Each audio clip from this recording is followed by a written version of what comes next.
Good morning সবাইকে। সবাই কেমন আছো? আশা করি সবাই ভালো আছো। Welcome to my new blog.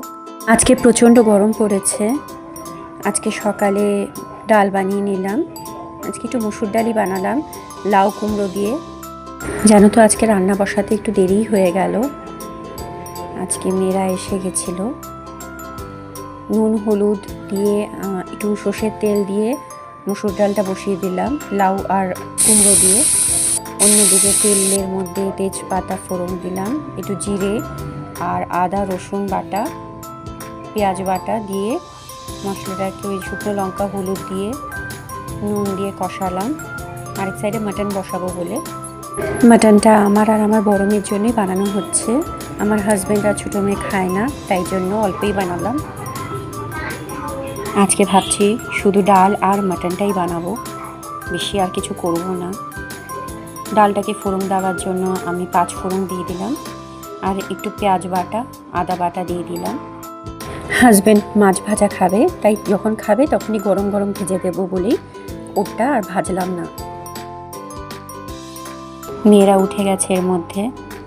জানো তো কালকে রাতে এত বাজ পড়লো, ভাবলাম কত বৃষ্টি হবে, কিচ্ছু হলো না, লাইটটা অফ হয়ে গেল।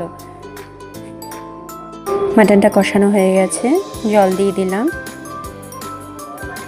আর অন্য কড়াইতে আমি একটু আলু বসিয়ে দিলাম, নুন হলুদ শুকনো লঙ্কা দিলাম, ভাজলাম। এঁচোড়টা ছিল অনেক দিন ধরে, এঁচোড়টা শুকিয়ে আসছিল।